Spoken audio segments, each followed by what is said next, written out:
মাসরুর আরিফিন আমারে উদ্দেশ্য করে বানি দিছে এক জায়গায়। মাসরুর আরিফিনরা চিনেন না? বাংলাদেশের একজন বড় ব্যাংকার, প্রফেশনাল মানুষ। ব্যাংকার হইলে টাকা গুনে শুধু, তবে সে সাহিত্য টাইত্য করে আর কি, লেখারাত ভালো। আমি যাদেরকে বাঙ্গু সুশীল বলি, সেই গ্রুপের একজন প্রতিনিধি কইতে পারেন। সে কি কইছে সেটা আগে শুনে আসি। আমি ওই পিনাকিদাকেই আবার বলবো, ওনার উদ্দেশ্যেই বলবো, আমরা কেউই পারফেক্ট না। উই আর ভেরি মাচ একই মানুষ, ন্যায় বিচারের পক্ষে আজকে দাঁড়াই, একই মানুষ আর এক সিজনে চুপ থাকি, একই মানুষ সকালে ভালো, একই মানুষ বিকালে খারাপ। আমরা কেউই পারফেক্ট না।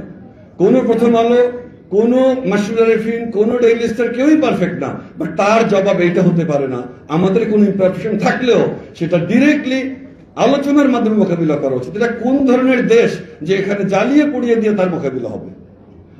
আমার ওইটাই একটা কথা, যে যে আমরা উচিত একটা টলারেন্ট সোসাইটি তৈরি করা, যে সোসাইটিতে ইউ আর স্টিল রেসপেক্টেড। আমি উনাকে বলছি, উনি দাবি করেছেন উনি করেননি, বাট আমি উনাকেই বলছি, we want a tolerant society যেখানে we are all respected and we are tolerated even when I strongly disagree with you and even when I actually don't like you. শুনেছেন তো? আচ্ছা মাসরুর, আপনি তো লেখাপড়া জানা মানুষ, সাকসেসফুল বিজনেস লিডার, সংবেদনশীল, তাছাড়া তো আর লেখালেখির ভূত থাকতো না। তো আপনি তো ভাই রাষ্ট্র সমাজের সংকটটাই বুঝেন না। কেমনি একটা পলিটিক্যাল সিচুয়েশনকে বুঝতে হয়, নেভিগেট করতে হয়, সেটা তো ভাই আপনার জানা নাই। আপনার কথা শুনে মনে হইতেছে পিনাকি ভট্টাচার্য মরে গেলে দেশ সুস্থির হইতো। কিছু বেকুব মনে করতো যে হাসিনা মরলে ফ্যাসিবাদের পতন হবে, ওই রকম আর কি। আপনি তো রুট কজ অ্যানালাইসিস বুঝেন, কেমনে করতে হয় জানেন। প্রথম আলো ডেইলি স্টার কেন হামলার শিকার হইলো বলেন তো? আপনি করতে পারেন কিনা বলতে পারবেন? ওইটা আপনি করলে আপনি এই বক্তৃতা দিতেন না, বা জানেন কিন্তু বলবেন না, অন্য কথা বলবেন। এটা ভণ্ডামি, হিপোক্রেসি। আমি আজকে আপনারা দেখাই দিব কেন এটা হইল। মাহবুজানাম দেখতে পায় না তার অপরাধটা কি। এইভাবে সর্বপ্রথমবারের মতন প্রথম আলো ডেইলি স্টার অফিসে আগুন জ্বালানো কেন? কেন? আমরা কি অপরাধ করলাম? হাসিনাও দেখতে পায় না তার অপরাধটা কি, অন্যভাবে। দেশবাসীর কাছে আমি বিচার চাই, কি অপরাধটা কি করেছি। কিন্তু আপনি যদি প্রবলেমটা আসলে ফিক্স করতে চান, তাইলে আপনাকে রুট কজ অ্যানালাইসিস করে একটা সলিউশন, সমাধানের রাস্তা বাইর করতে হবে। আপনি যেহেতু ইন্টেলিজেন্ট, বেকুব এবং মাথা মোটা না, আপনার যেহেতু পার্সোনাল স্টেক নাই এই ঘটনায়, আমার আলোচনাটা মন দিয়ে শোনেন, তারপরে পাইলে বেকুব গুলোরে বুঝেন। আমারে বুঝানোর দরকার নেই আপনার। আমি রাষ্ট্রটারে ঠিক করতে চাই এবং আমি জানি কেমনে ঠিক করা যায়। আমি রাষ্ট্রটা ভাঙতে চাই না, শক্তিশালী করতে চাই, দুর্বল করতে চাই না। যারা মানব বন্ধন করতেছেন, প্রতিবাদ করতেছেন, রাষ্ট্রটা আপনাদের হাতেই ছিল, এখন আপনাদের হাতেই আছে। তা আপনারা তো এই রাষ্ট্র বানাইছেন, না বুঝেছেন রাষ্ট্র, না বুঝেছেন জনমানুষ সার্বভৌম ইচ্ছা, না বুঝেছেন রাষ্ট্রের মধ্যে থাকা কন্ট্রাডিকশন গুলা।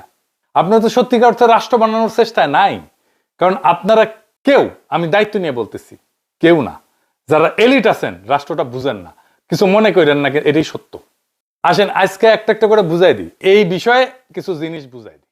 আমি আশা করি ছাত্রদের, তরুণদের, রাজনৈতিক দলের নেতারাও শুনবে আর বুঝার চেষ্টা করবে, আর আমার দর্শকেরা তো বুঝবেনি। আসেন আল্লাহর নামে শুরু করি। প্রথম আলো ডেইলি স্টারের অপরাধটা কি সেটা আমরা শহীদ হাদির বক্তব্য শুই না, তারপরে আলাপে ঢুকবো। আগে শোনেন হাদির বক্তব্য। প্রথম আলো কথাটা বলা খুব ক্রাইসিস আমাদের জন্য। এরপর এটুকুন বলি, দেখেন, আমরা অনেকে প্রথম আলোকে শুধু একটা পত্রিকা মনে করি, এইটা আমাদের দেখবার ভুল। প্রথম আলো হলো বাংলাদেশে এমন একটি প্রতিষ্ঠান, এমন একটি এজেন্সি, যে একটা প্যারালাল রাষ্ট্র। আবার বলছি, প্রথম আলো একটা প্যারালাল রাষ্ট্র। এই কারণে একটা রাষ্ট্রের যেরকম অনেকগুলো উইং থাকে, যে উইং গুলো তাকে ফাংশন করে, প্রথম আলোর এমন কোনো উইং নাই যে উইং সে মেনটেন করে না। পত্রিকা এটা তার একটা ভার্সন, কিন্তু আপনি দেখেন না, এই পুরো গত 15-17 বছরে ফ্যাসিবাদের বয়ান নির্মাণে সব থেকে যে ন্যারেটিভ নির্মাণে যে সাহায্য করেছে এলিট ওয়েতে, সেটা প্রথম আলো। 101টা প্রমাণ দিতে পারবো সামনে বসে, এখন আমাকে সময় দিলে একদম তার কোটা আমার ফোনে আছে, আমার ফোনে সব, যে সে কি রিপোর্ট করেছে সবগুলো আছে। কিন্তু আপনি ভাবেন, হওয়ার কথা ছিল কি, এখন তো সে ভয়ে থাকার কথা, অ্যাটলিস্ট সে তার এই যে ফ্যাসিবাদের সে আপনি ভাবেন, তারা খালেদা জিয়াকে নিয়ে নিউজ করেছে। এই আজকেও দেখলাম যে বসুন্ধরার কাছে খালেদা জিয়ার কনসেন্ট নিয়ে 100 কোটি টাকা চেয়েছে তারেক রহমান, হেডলাইন। এখন এই যে বিএনপিকে ভিলেনাইজ করে তোলা, এইটা কি আসলে বিএনপি করেছে, অথবা বিএনপি এটার বিরুদ্ধে মামলা করেছে? মামলা কিন্তু করে নাই। এখন এরকম একটা তো কথা আমি আপনাকে শুধু কেন বললাম, আপনি প্রথম আলোকে বুঝতে হলে আমি অনেক আগে একটা টকশোতে একটা শব্দ ব্যবহার করেছিলাম, আজকে আবার বলি, এটা হলো প্রথম আলো সিনড্রোম। প্রথম আলো সিনড্রোম হলো, আপনি ভাবেন, সে সরকার পড়ে যাবার পরে গত 2 বছর আগে সম্ভবত আর 21 বা 22 প্রথম আলো তার প্রথম পেজে শেখ হাসিনার জন্মদিন উপলক্ষে, যদিও ওটা স্পন্সার ছিল, সম্ভবত বিজ্ঞাপন ছিল, তার জন্মদিনের শুভেচ্ছা চেপেছে 1 পৃষ্ঠা জুড়ে। এইটা কি কোনোদিন আপনি বুঝাতে পারবেন? এটা যদি খালেদা জিয়ার হইতো, তো এটা সে ছাপতো। এটা তার একটা ব্যাখ্যা দাঁড় করায়, এটা নিয়ে আমরা কথা বলবো না। দেখেন, সে কি ছাপবে কি ছাপবে না, সে কাকে ভালো বলবে কাকে ভালো বলবে বলবে না, এইটা নিয়ে আমাদের কোনো কথা থাকতে পারে না, কারণ প্রত্যেকটা মিডিয়া এজেন্সি নিজস্ব ন্যারেটিভ থাকে এবং তার স্বাধীনতা আছে কি বল। কিন্তু তার যেটা স্বাধীনতা নাই, একজন নিরপরাধী মানুষকে জঙ্গি বলে তার জীবনকে শেষ করে দেয়ার। তার স্বাধীনতা নাই যে যে অপরাধ করে নাই সেই অপরাধ হিসেবে তাকে ন্যারেটিভ নির্মাণ করে তাকে অপরাধী হিসেবে জীবন ধ্বংস করে দেয়ার। প্রথম আলো কোন নিউজ কাভার করবে কোন নিউজ কাভার করবে না, এটা নিয়ে আমার কোনো কথা বলার থাকতে পারে না, কারণ এটা তার প্রাইভেট পলিসি, যে তার পলিসি নিজের মতো নির্মাণ করবে। কিন্তু আমার কথা হলো, যে জঙ্গিবাদে সংশ্লিষ্ট ছিল না, আপনি তাকে জঙ্গি বলে বলে বলে বলে বলে বলে একটা ঘটনা আজকে বলি, এখানে আমি শেষ করি শুধু একটা। আমাকে গতকালকে শাপলা চত্বরে শহীদ হয়েছেন বুয়েটের শিক্ষার্থী রিহান, তাকে নিয়ে পরশু বুয়েটের সিএসসি ডিপার্টমেন্টে শোক সভা এবং দোয়া মাহফিল হয়েছে, সেখানে আমি ছিলাম। তার বোন এখন নর্থ সাউথের টিচার। আমাকে তার বোন গতকাল রাতে 2টো লিঙ্ক পাঠিয়েছেন প্রথম আলো।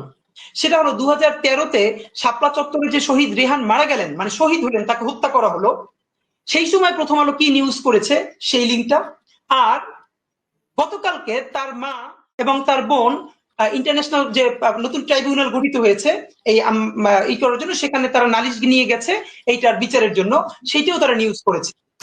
দেখেন, রেহানের মা বলছে বক্তব্যে, যেটা সকল টিভিতে এসেছে, আমাদের কাছেও আছে, রেহানের মা বলছে, আমার ছেলে 5 তারিখের আগে যে আন্দোলন হয়েছে হেফাজতের, সেইটার প্রতি সংহতি জানাতে গিয়ে সে আগেও গিয়েছে, তাকে রামদা দিয়ে কোপ দেওয়া হয়েছে, সেই জখম হাত নিয়ে সে বুয়েটে এসেছে, তার বন্ধুরা বলেছে। 5 তারিখ এই জনতার আন্দোলনে অংশগ্রহণ করতে গিয়ে তারপরে সে আবার হত্যাকাণ্ডের শিকার হয়েছে। একবারও সে বলে নাই যে আমার ছেলে এই আন্দোলন দেখতে গিয়েছিল, সে অ্যাডভেঞ্চারাস ছিল, সে মারামারি দেখতে গিয়েছিল, তারপরে মারা গিয়েছিল। সে বলেছে আমার ছেলে এই আন্দোলনের প্রথম থেকে ছিল, তারপরে সে আবার আন্দোলনে গেছে এবং সে শহীদ হয়েছে। 2013 তারিখের 6 মে প্রথম আলো নিউজ করেছে, যেহেতু এটা বুয়েটের ব্যাপার, এটা যদি লেখে বুয়েটের কেউ আন্দোলনে শরিক হয় তাহলে খুবই এলিটপনা নষ্ট হয়ে যায়, সুশীলপনা শাহবাগীপনা। প্রথম আলো নিউজ করেছে, তার মা নাকি বলেছে যে আমার ছেলে খুবই অ্যাডভেঞ্চার প্রিয়, তাই সে সেখানে দেখতে গেছে যে ওখানে মারামারিটা কি হচ্ছে, এরপরে সে গুলি লেগে নিহত হয়েছে।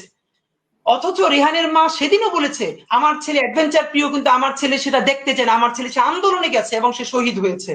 আপনি ভাবেন, তাহলে সেই নেগেটিভ তার মায়ের বক্তব্য যে সে মিথ্যা রিপোর্ট করেছে, সে কি সরি বলেছে, সে কি ক্ষমা চেয়েছে?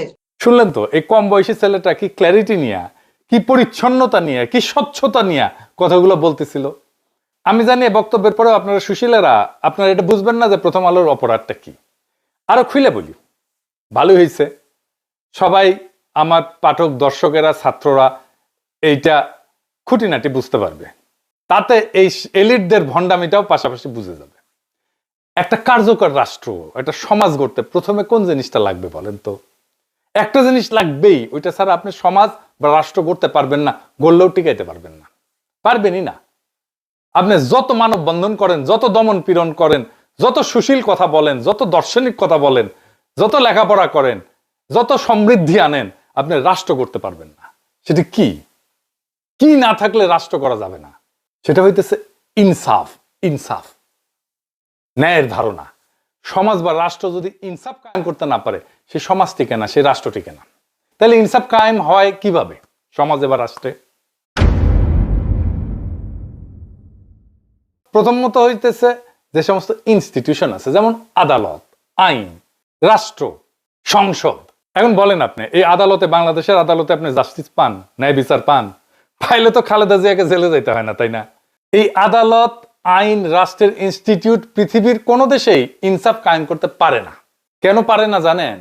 অনেকগুলো কারণ আছে। তার মধ্যে একটা বড় কারণ হইতেছে মানুষের সেন্স অফ জাস্টিস বা মানুষের ন্যায়ের ধারণা, ইনসাফের ধারণা, এটা বলে একটা জিনিস থাকে। এই যে পিপলের জাজমেন্ট আর লিগাল জাজমেন্ট, এই সিস্টেম, এই দুইটা অনেক সময় দুই প্রান্তে থাকে। আমি একটা উদাহরণ দিয়ে বুঝাই। আমাদের যৌবনকালে একটা বিটিভিতে খুব জনপ্রিয় সিরিয়াল ছিল, কোথাও কেউ নেই।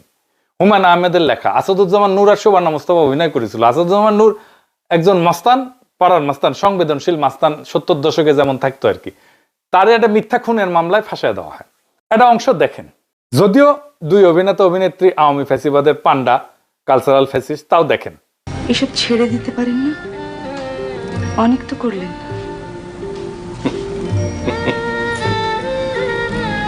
হাসছেন কেন?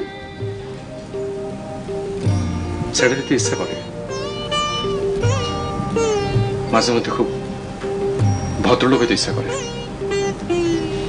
খুব আফসোস হয়। মনে হয় ভদ্রলোক হইতে পারলে তুমি হয়তো আমার সঙ্গে কঠিন ব্যবহার করতে না, তাহলে হয়তো এটা পার্কে তোমাকে নিয়ে আমি হাঁটতে পারতাম। আজ আপনার কি হয়েছে বাকের ভাই? কিছু হয় নাই। আচ্ছা আমি যাই। তো আসাদুজ্জামান নূরের ক্যারেক্টারের নাম ছিল বাকের ভাই। এই বাকের ভাইয়ের ফাঁসি দেয় আদালত। টিভি নাটক, বাস্তবের ঘটনা না কিন্তু। কিন্তু নজিরবিহীনভাবে মানুষ রাস্তায় নেমে আসে, ভাঙচুর শুরু হয়, পুলিশ মোতায়েন করতে হয়। হুমায়ুন আহমেদকে হুমকি দেওয়া হয় যেন বাকের ভাইকে ফাঁসি দেওয়া না হয়, পর্দায়, টিভিতে। আচ্ছা, এইবার মাসরুর আরেফিন, আপনি বলেন তো, পর্দার একজন ফিকশনাল ক্যারেক্টার, এইটার জন্য এইভাবে মানুষ রাস্তায় নেমে আসছিল কেন? বলতে পারবেন? আমি জানি বলতে পারবেন না। বলবেন আবেগ টাবেগ ইত্যাদি মেলা কিছু, নস্টালজিয়া। এইখানে মানুষের সেন্স অফ জাস্টিস আক্রান্ত হয়েছিল, ন্যায়ের ধারণা, ইনসাফের ধারণা আক্রান্ত হয়েছিল। মানুষ মনে করছিল আরে এটা তো বেইনসাফি, তাই টেলিভিশনে হইলেও সেটা ঠেকাইতে গেছিল। আবেগে না, নস্টালজিয়া না, এটা একটা কালেকটিভ মরাল শক ছিল তার জন্য। আপনি দেখবেন যে গাড়িতে, মানে পাবলিক ট্রান্সপোর্টে, ও এসি গাড়িতে না, এই সাধারণ গাড়িতে, রিক্সায়, পিছনে অশুদ্ধ বাংলায় লেখা থাকে মানুষের বিবেকের আদালতই মানুষের সর্বোচ্চ আদালত।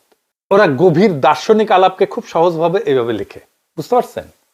তো কেন আপনার ইনস্টিটিউশনাল আদালত, আইন, এই যে পিপলের জাস্টিস বা ন্যায়ের ধারণাকে রিফ্লেক্ট করতে পারে না, এটাকে ধারণ করতে পারে না?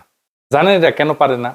এই জন্যই গান লিখতে হয়। বিচারপতি তোমার বিচার করবে যারা আজ জেগেছে সেই জন্য। গান গাওয়ার জন্য তো দিওয়ানা হয়ে যান আপনারা, কিন্তু গান কোন দার্শনিক জমিনে জন্ম নিয়েছে সেটার হদিশ কখনো রাখেন না। এটাই আফসোস। আসেন আমরা বুঝি যে কেন এই যে লিগ্যাল সিস্টেম, এইটা রিফ্লেক্ট করতে পারে না জনমানুষের ন্যায়ের ধারণাকে।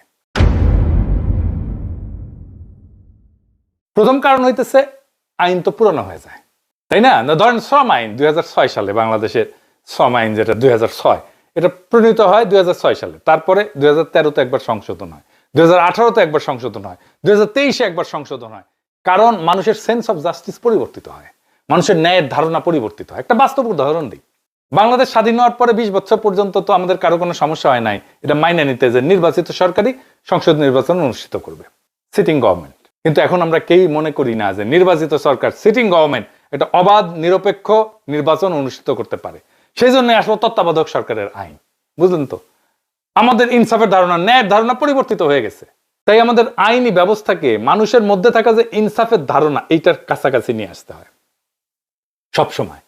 মানুষের ইনসাফের ধারণা পাল্টায়, বদলায়, আমাদের আইনি কাঠামোকে তার কাছাকাছি নিয়ে আসতে হয় ক্রমাগত। কিভাবে রাষ্ট্র এই কাজটা করে জটিল মনে হইতেছে না? জটিল মনে হবে না, সব চালায় বুঝে যাবেন। সব রাষ্ট্র না, কিছু রাষ্ট্র এই কাজটা করে, আইনি কাঠামোকে মানুষের ন্যায়ের ধারণার কাছাকাছি নিয়ে আসে। কিভাবে?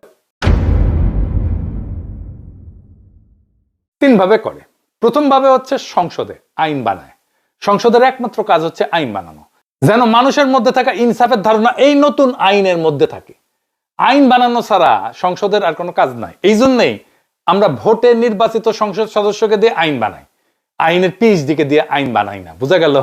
মানে সংসদ এটা খুবই গুরুত্বপূর্ণ প্রতিষ্ঠান সমাজে ইনসাফ কায়েম রাখার জন্য।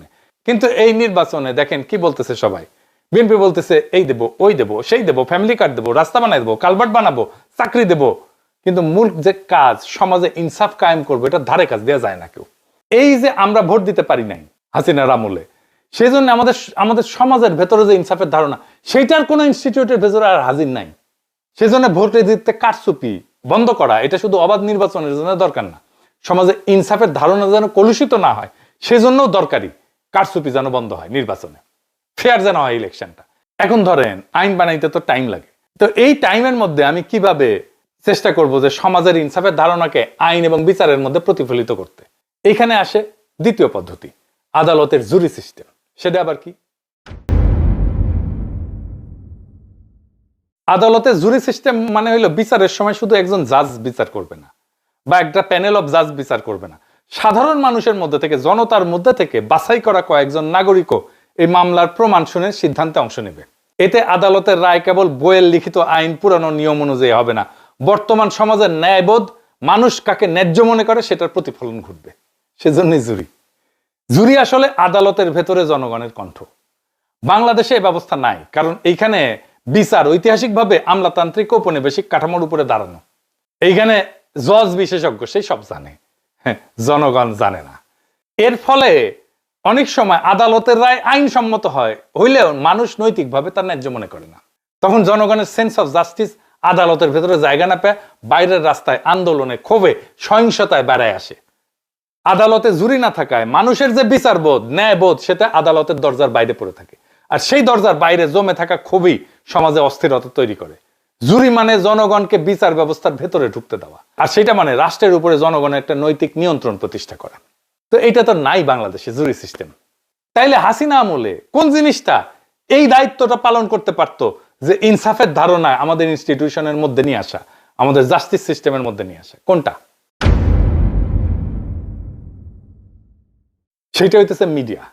হাসিনা ওইগুলোকে সিস্টেমেটিক্যালি বন্ধ করে দিচ্ছে, আমার দেশ বন্ধ করে দিচ্ছে, দিগন্ত টিভি বন্ধ করে দিচ্ছে।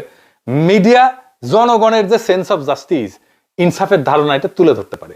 কারণ দার্শনিকভাবে মিডিয়াই সেই জনপরিসর যেখানে আইন না, নৈতিক বৈধতা গঠিত হয়, সত্য তৈরি হয়, ন্যারেটিভ তৈরি হয়। আর মিডিয়া যদি এই দায়িত্ব ছেড়ে দিয়ে কেবল ক্ষমতার ভাষা অনুবাদ করে, তাইলে জনগণের সেন্স অফ জাস্টিস বা ইনসাফের ধারণা আদালতে বা সংসদে না, রাস্তায়, ক্ষোভে, সহিংসতায় প্রকাশ পায়। ইতিহাসে বারবার দেখা গেছে মিডিয়া নীরব হলে ন্যায় বিচার শব্দ হারায়, আর শব্দ হারাইলে মানুষ তখন শরীর দিয়ে কথা বলতে চায়। ফরাসি দার্শনিক এতিয়ান বালিভার উনি বলছেন যে counter violence born from exclusion. আপনি যখন আমার কণ্ঠস্বরকে থামাই দিবেন, বন্ধ কইরা দিবেন, তখন এটা ভায়োলেন্স হিসাবে বাড়ায় আসে, সহিংসতা হিসাবে বাড়ায় আসে। ওই যে হাদি বলছে না শহীদের মায়ের কথা, এটা শুধু চাপাই দেয় নাই প্রথম আলো, সে তার বক্তব্যকে বিকৃত করছে। আবার দেখেন ওই অংশটা, রিতা সাহেব।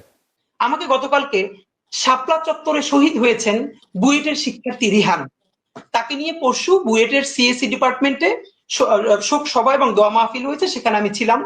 তার বোন এখন নর্থ সাউথের টিচার। আমাকে তার বোন গতকাল রাতে দুটো লিঙ্ক পাঠিয়েছেন প্রথম আলো। সেটা হলো 2013-তে শাপলা চত্বরে যে শহীদ রেহান মারা গেলেন, মানে শহীদ হলেন, তাকে হত্যা করা হলো, সেই সময় প্রথম আলো কি নিউজ করেছে সেই লিঙ্কটা।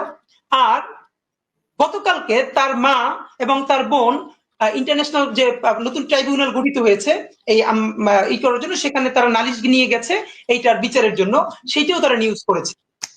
দেখেন রেহানের মা বলছে বক্তব্যে, যেটা সকল টিভিতে এসেছে, আমাদের কাছেও আছে, রেহানের মা বলছে আমার ছেলে 5 তারিখের আগে যে আন্দোলন হয়েছে হেফাজতের, সেইটার প্রতি সংহতি জানাতে গিয়ে সে আগেও গিয়েছে, তাকে রামদা দিয়ে কোপ দেওয়া হয়েছে, সেই জখম হাত নিয়ে সে বুয়েটে এসেছে। তার বন্ধুরা বলেছে 5 তারিখ এই জনতার আন্দোলনে অংশগ্রহণ করতে গিয়ে তারপরে সে আবার হত্যাকাণ্ডের শিকার হয়েছে। একবারও সে বলে নাই যে আমার ছেলে এই আন্দোলন দেখতে গিয়েছিল, সে অ্যাডভেঞ্চারাস ছিল, সে মারামারি দেখতে গিয়েছিল, তারপরে মারা গিয়েছিল। সে বলেছে আমার ছেলে এই আন্দোলনের প্রথম থেকে ছিল, তারপরে সে আবার আন্দোলনে গেছে এবং সে শহীদ হয়েছে। 2013 তারিখের 6 মে প্রথম আলো নিউজ করেছে, যেহেতু এটা বুয়েটের ব্যাপার, এটা যদি লেখে বুয়েটের কেউ আন্দোলনে শরিক হয় তাহলে খুবই এলিটপনা নষ্ট হয়ে যায়, সুশীলপনা, শাহবাগীপনা। প্রথম আলো নিউজ করেছে তার মা নাকি বলেছে যে আমার ছেলে খুবই অ্যাডভেঞ্চার প্রিয়, তাই সে সেখানে দেখতে গেছে যে ওখানে মারামারিটা কি হচ্ছে, এরপরে সে গুলি লেগে নিহত হয়েছে। অথচ রেহানের মা সেদিনও বলেছে আমার ছেলে অ্যাডভেঞ্চার প্রিয়, কিন্তু আমার ছেলে সেটা দেখতে চায় না, আমার ছেলে সে আন্দোলনে গেছে এবং সে শহীদ হয়েছে। আপনি ভাবেন তাহলে সেই নেগেটিভ তার মায়ের বক্তব্য যে সে মিথ্যা রিপোর্ট করেছে, সে কি সরি বলেছে, সে কি ক্ষমা চেয়েছে? শুধু কি তাই, আমরা হাদির কাছ থেকে শুনি যারা হাসিনার ফ্যাসিবাদের বৈধতা তৈরি করছিল তাদের প্রথম আলো কিভাবে রক্ষা করতে আসছিল। দেখেন, ইসলামী ব্যাংক দখলের ন্যারেটিভ কে নির্মাণ করেছে জঙ্গি ব্যাংকিং বলে, যে জঙ্গি অর্থায়ন হয় ইসলামী ব্যাংক থেকে, তা আওয়ামী লীগ তো তারপর গত আরো 10 বছর ক্ষমতায় ছিল, তারপরও তো এর মধ্যে ইসলামী ব্যাংক কয় জায়গায় জঙ্গি অর্থায়ন করছে তার তো প্রমাণ নিশ্চয়ই তার কাছে থাকার কথা। যেহেতু নাই, তাইলে আপনি আবুল বারাকাতের কোনো বিচার করছেন যে সে এই যে যুগলবন্দি কলাম লেখা লেখা ইসলামী ব্যাংকে ধ্বংস করতে দিল? কই, বরং কি হইল, আবুল বারাকাতের আমলে কি সুশীল, অথচ তার সময় কত টাকা জনতা ব্যাংক থেকে বেহাত হয়েছে আওয়ামী লীগের কাছে। আপনি যখন ঘৃণা ভরে তার বিরুদ্ধে মামলা করবেন কেন? যদি হাসিনা প্রধানমন্ত্রী থাকার কারণে হাসিনার র্যাবের প্রধান গুলি করে মানুষ মারলে তার যদি দায়ভার হাসিনার উপর যায়, তাহলে জনতা ব্যাংকের চেয়ারম্যান থাকার পর জনতা ব্যাংক থেকে যে হাজার হাজার কোটি টাকা পাচার হয়েছে তার দায় আবুল বারাকাতের উপরে যাবে না? না, সেটা আবার যাবে না। এই হলো বঙ্গবুদ্ধিজীবিতা।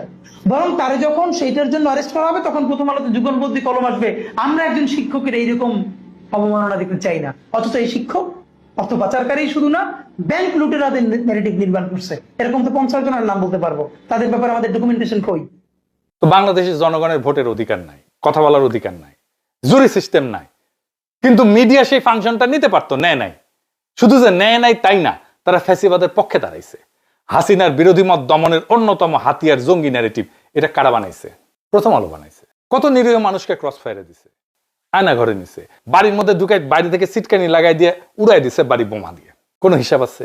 কত মানুষ এমন আর্টিকেল ছাপাইছে যে একজন রিলিজিয়াস মুসলিম যে প্র্যাকটিসের মধ্যে দিয়ে, জীবন চর্চার মধ্যে দিয়ে যায়, সেটারে জঙ্গি বলে তকমা দিছে। আপনার সন্তান জঙ্গি হচ্ছে না তো? পরে দেখেন, আপনি দেখবেন একজন রিলিজিয়াস মুসলিম যা যা প্র্যাকটিস করে সেটাকে জঙ্গি হিসেবে ট্যাগ দিছে এখানে। সাহেব দেখেন, জঙ্গি হিসেবে তাদের কত কত কতগুলো লেখা লিখছে, কত দেখেন, একটার পর একটা দেখান। দেখাইতে গেলে আজকের এপিসোড আর শেষ হবে না।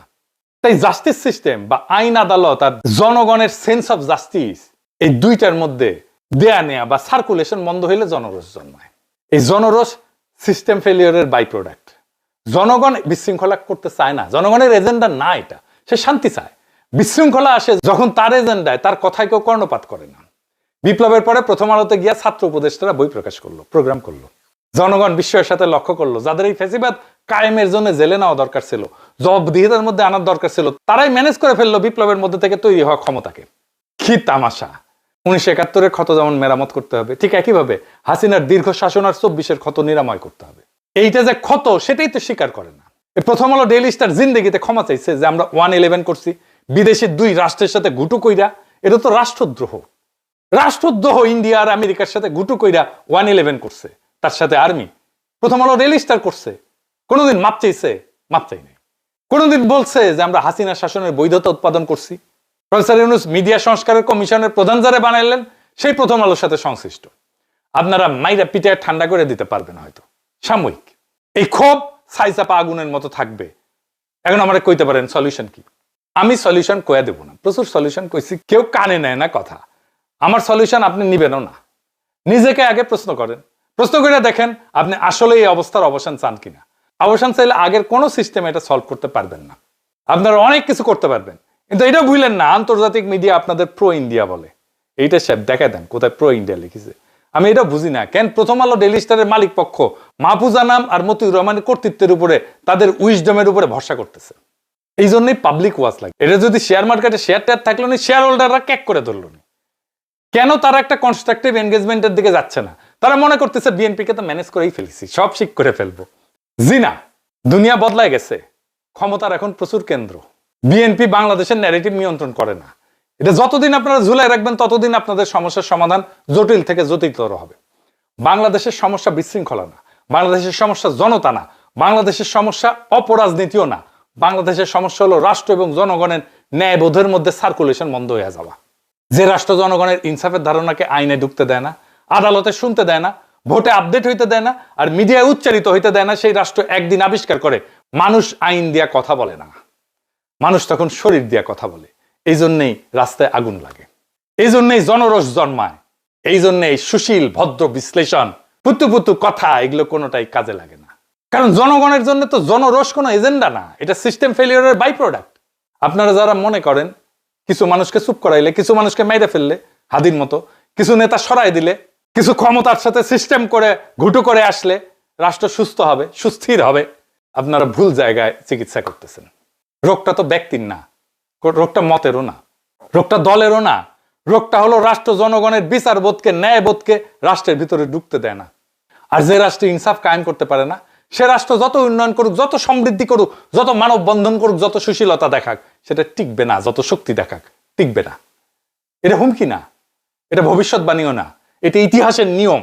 এখন প্রশ্ন একটাই, আপনারা কি সত্যি এই অবস্থার অবসান চান, নাকি শুধু আগুন নিবায় দমন পীড়ন কইরা, কিছু গ্রেপ্তার টেপ্তার কইরা, ভয় টয় দেখায়া আগুনের আসল কারণটা আগলায় রাখতে চান?